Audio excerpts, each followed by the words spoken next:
नमस्कार दोस्तों, एक बार फिर से आप सभी का स्वागत है हमारे YouTube चैनल पर। एक बार फिर से आज हम एक नए टॉपिक के साथ आपके साथ जुड़ चुके हैं। आज के टॉपिक का नाम है HIV या एड्स बोल सकते हो आप जिसे।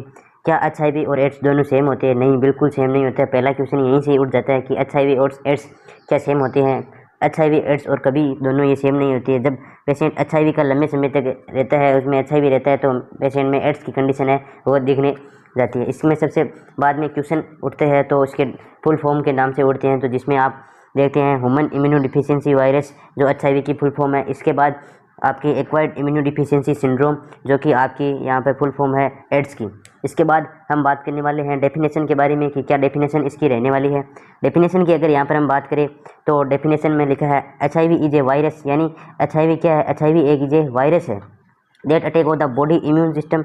जो HIV एक वायरस है, जो वायरस हमारे जो अटैक करता है बॉडी के इम्यून सिस्टम पर, स्पेशली इन द जो CD4 सेल, जो टी हेल्पर सेल या लिम्फोसाइट जो कि इसका पार्ट होता है CD4 सेल इसको पर ये स्पेशली रूप से अटैक करता है, जिसके साथ वो हमारा इम्यून सिस्टम होता है उसका काम क्या होता है, जो इन्फेक्शन है उससे फाइट करने का काम यहाँ पर होता है।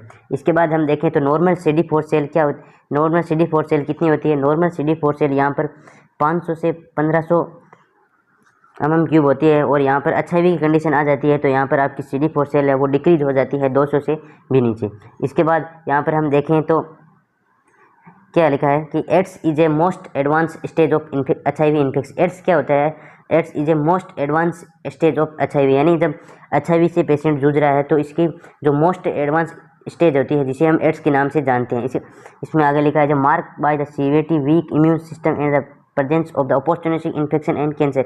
इसमें क्या लिखा है कि जो यहाँ पर अपॉर्चुनिस्टिक इन्फेक्शन और कैंसर आपको नाम दिखाई दे। अपॉर्चुनिस्टिक इन्फेक्शन जैसे कि अनेक प्रकार की बीमारी है वो यहाँ पर देखने को दिखती है। यहाँ पर इम्यून सिस्टम के अनेक डिसऑर्डर यहाँ पर हो जाती है, और यहाँ पर कैंसर की कंडीशन भी यहाँ पर हमें देखने को मिलती है। इसके बाद हम देखें तो पॉजिटिव एजेंट ऑफ क्या क्या रहने वाले हैं। पॉजिटिव एजेंट की बात करें तो यहाँ पर वायरस है जो कि यहाँ पर पॉजिटिव एजेंट रहने हैं। जो वायरस का नाम, ये आपको नाम है इंपॉर्टेंट याद रखना, रिट्रोवायरस। ये आपको अच्छी तरीके से याद में रख लेना है, HIV रिट्रोवायरस। इसके बाद फैमिली है रिट्रोवेरिडिन फैमिली का है। इसके बाद आपका जीन्स है, वो जीन है लेंथीवायरस, यहाँ पर इसका जीन रहने वाला है। इसके बाद हम यहाँ पर बात करें HIV की टाइप की तो HIV बेसिकली 2 प्रकार के होते हैं यहाँ पर, HIV फर्स्ट, HIV सेकंड।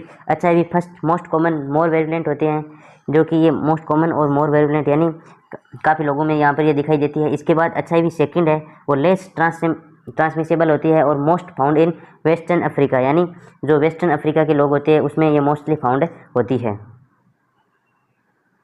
अब हम यहाँ पर बात करें तो स्ट्रक्चर ऑफ HIV की यार में बात करने वाले हैं। तो किस प्रकार की स्ट्रक्चर है वो HIV वायरस की होती है, जो यहाँ पर आप देख सकते हो। इस प्रकार की जो स्ट्रक्चर है वो HIV वायरस की आपको देखने को मिलती है, जो कि चित्र से आप अच्छी तरीके से देख सकते हो।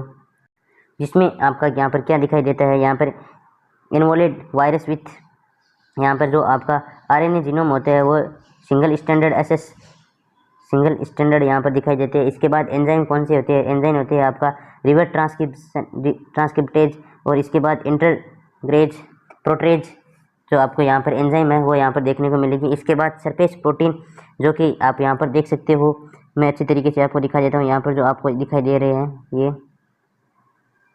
सरफेस प्रोटीन है जो GP120 और इसके बाद GP41 है वो यहाँ पर आपको दिखाई देती है। अब हम इसके बाद बात करने वाले हैं मोड ऑफ ट्रांसमिशन, यानी किस किस माध्यम से है वो HIV वायरस है वो ट्रांसमिशन हो सकता है। तो सबसे मोस्ट कॉमन टाइप यहाँ पर देखने को मिलता है वो है सेक्सुअल या सेक्स है, सेक्स जो कि मोस्ट कॉमन यहाँ पर टाइप होता है ट्रांसमिशन ऑफ HIV, जिसमें क्या होता है कि अनप्रोटेक्टेबल वेजाइनल एनल सेक्स और ओरल सेक्स है वो यहाँ पर देखने को मिलते हैं। इसके बाद यहाँ पर जो मोस्ट कॉमन, इसके बाद सेक्सुअल के बाद सेक्स के बाद दूसरा टाइप यहाँ पर आता है तो वो होता है ब्लड, जिसके द्वारा जो HIV वायरस है वो यहाँ पर फैल सकता है एक से दूसरे पर्सन में। इसके बाद यहाँ पर मदर टू चाइल्ड, यहाँ पर जो मदर टू चाइल्ड में क्या कब देखने को मिलता है, जब जो ड्यूरिंग प्रेगनेंसी और इसके बाद डिलीवरी और इसमें आपको ब्रेस्ट फीडिंग करवाती है, तो एक इन्फेक्टेड मदर वो अपने बच्चे को ब्रेस्ट फीडिंग करवाती है तो HIV वायरस है वो ट्रांसमिशन हो सकता है। इसके बाद ऑर्गन ट्रांसप्लांट करते हैं तो भी जब भी जो डोनर होता है, डोनर के या मान लीजिए HIV वायरस है तो वो ऑर्गन ट्रांसप्लांट कर रहा है तो वो भी आप में आ सकता है। इसके बाद ऑक्यूपेशनल एक्सपोजर में क्या होता है, जो नीडल स्ट्रिक आपके यहाँ पर जो needle stick injury in the health care worker, जो मोस्ट कॉमन यहाँ पर देखने को मिलती है नीडल स्टिक इंजरी है, जो कि यहाँ पर जो हेल्थ केयर वर्कर यहाँ पे जो टीम होती है वो इसमें देखने को मिलती है। इसके बाद नोट ट्रांसमिशन, यानी किस किस माध्यम से है वो HIV वायरस है वो ट्रांसमिशन कभी नहीं फैलता, जिसमें सबसे पहला है आपका टच करने से कभी आपका जो HIV वायरस है वो नहीं फैलता। इसके बाद किसिंग से भी आपका HIV वायरस है वो कभी ट्रांसमिशन नहीं हो सकता। इसके बाद हैंगिंग, इसके बाद शेयरिंग फूड एंड वाटर, इसके बाद मॉस्किटो बाइट से भी नहीं हो सकता। अब यहाँ पर हम बात करने वाले हैं सिंपल और अच्छी तरीके से पढ़ने वाली जो पैथोफिजियोलॉजी है, जो कि आपको बहुत अच्छी तरीके से यहाँ पर याद रखनी है और मोस्ट सिंपल भाषा में हमने यहाँ पर लिखी है, तो आपको एक बार पढ़ने पर ही ये जो आपकी पैथोलॉजी है वो अवश्य क्लियर यहाँ पर हो जाएगी। जिसमें क्या है, सबसे पहले यहाँ पर हम देखते हैं जब HIV वायरस रहता है वो मान लीजिए किसी भी माध्यम से किसी भी रूट से हमने जो पहले मोड ऑफ ट्रांसमिशन बताए उसके रूट से हमारे शरीर में इंटर हो गया। इंटर होने के बाद क्या करता है, वो इंटर होने के बाद जो WBC और लिम्फोसाइड है उस पर वो अटैक करता है, इस पर वो अटैक करता है। अटैक करने के बाद क्या होता है, जो हमारा HIV वायरस है वो अटैच हो जाता है हमारी CD4 सेल के साथ अटैच हो जाता है। CD4 सेल के साथ अटैच होने के बाद आपका जो यहाँ पर uses reverse transcriptase and convert RNA to DNA, यानी जो एंजाइम जो थे रिवर्स ट्रांसक्रिप्शन जो कन्वर्ट हो जाते हैं RNA टू DNA में, जो रिवर्स ट्रांसक्रिप्शन जो RNA होता है वो कन्वर्ट हो जाता है DNA में। इसके बाद अगला है integrated in host genome using integrase enzyme, इसमें इंटरग्रेटेड हो जाता है होस्ट जीनोम जो यूजिंग होता है इंटरग्रेटेड एंजाइम के साथ। इसके बाद आपका है hijack cell of produce more virus पेटिस, यानी जब हमारी सेल हाईजेक हो जाती है तो ये मोर वायरस है वो करती है। इसके बाद क्या होता है, इसके बाद होता है जो CD4 सेल काउंट है वो ड्रॉप हो जाते हैं, यानी CD4 सेल काउंट है वो डिक्रीज यहाँ पर देखने को मिलती है।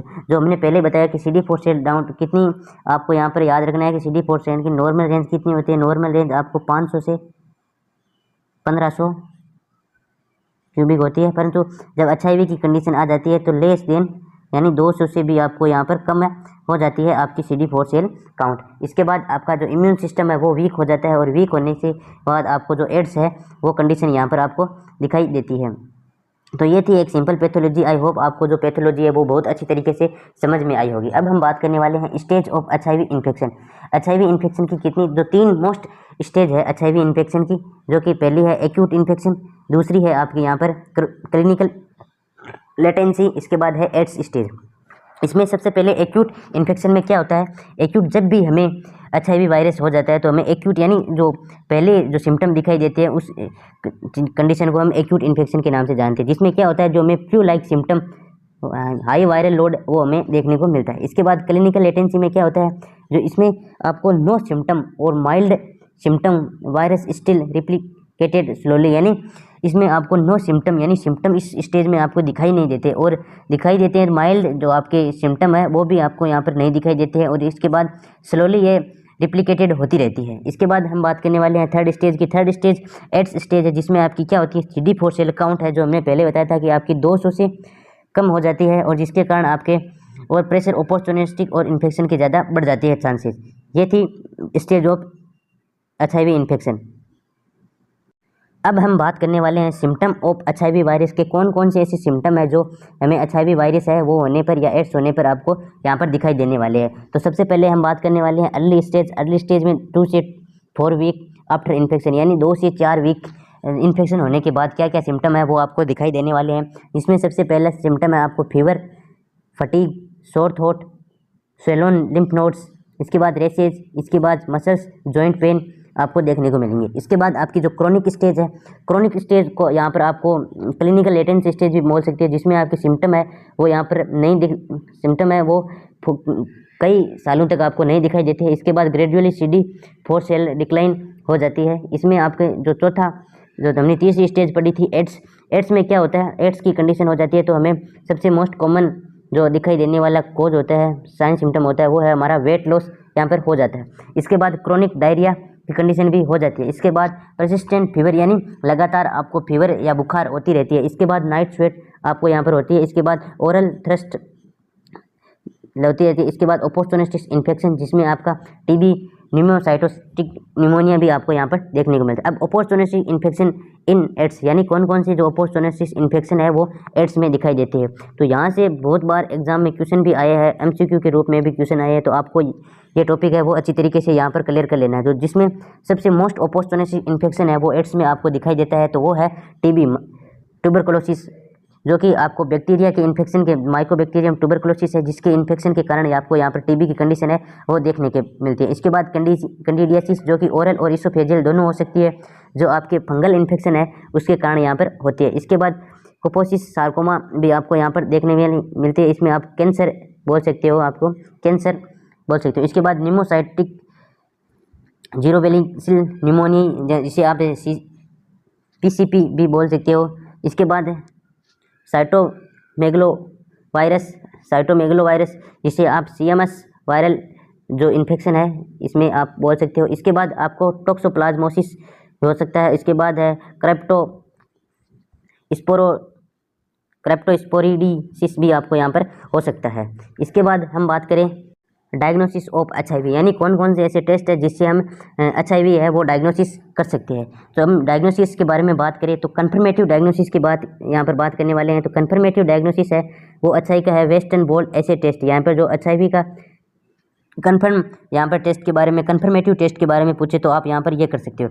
इसके बाद हम स्क्रीनिंग के लिए यहाँ पर हम है एलिजा करते हैं। इसके बाद रैपिड एंटीबॉडी टेस्ट है जो क्विक स्क्रीनिंग के लिए किया जाता है। इसके बाद हम CD4 सेल टेस्ट है वो करते हैं, जिसमें मॉनिटरिंग इम्यून सिस्टम को मॉनिटर किया जाता है। इसके बाद वायरल लोड टेस्ट वो करते हैं, जिसमें क्या होता है आपका जो RT-PCR, जिसमें मेजरमेंट अमाउंट ऑफ वायरस के करते हैं। इसके बाद हम अगला बात करने वाले हैं विंडो पीरियड। जो विंडो पीरियड होता है वो HIV इन्फेक्शन का कितना होता है, विंडो पीरियड के बारे में बात करें तो यहाँ पर जो आपका 2 से 12 वीक है वो विंडो पीरियड यहाँ पर देखने को मिल सकता है HIV वायरस का। अब इसके बाद हम डायग्नोसिस की बात करें तो अडल्ट में कौन सा कन्फर्मेटिव डायग्नोसिस है और इन्फेंट में कौन सा कन्फर्मेटिव डायग्नोसिस यहाँ पर आपको देखने को मिलेगा। तो अडल्ट के बारे में बात करें तो अडल्ट में जो कन्फर्मेटिव डायग्नोसिस है वो आपका है वेस्टर्न ब्लॉट एसेस है, वो कन्फर्मेटिव डायग्नोसिस होने वाला है। और इसके बाद BDRL एलिजा है वो होने वाला है। इसके बाद अगर इन्फेंट और 18 साल से कम है, चाइल्ड बच्चा है, तो इसमें कन्फर्मेटिव टेस्ट है वो होने वाला है P24 एंटीजन टेस्ट यहाँ पर होने वाला है। और इसमें हम एक बात और बता दें, एंटीबॉडी बेस्ड जो टेस्ट होने वाला है अडल्ट में कन्फर्मेटिव। तो ये थी आज की वीडियो। अगर आपको जो सेकंड वीडियो यहाँ पर हम ट्रीटमेंट है जो, क्योंकि ये आज का वीडियो काफ़ी लंबा हो चुका है जिसके कारण हम इंक्लूड नहीं कर सकते। अगर आपको सेकंड वीडियो देखना है तो आप कमेंट में सेकंड वीडियो या आप ट्रीटमेंट या मैनेजमेंट कमेंट है वो करके जाइए, तो हम अवश्य सेकंड वीडियो बनाएंगे। जय हिंद, जय भारत।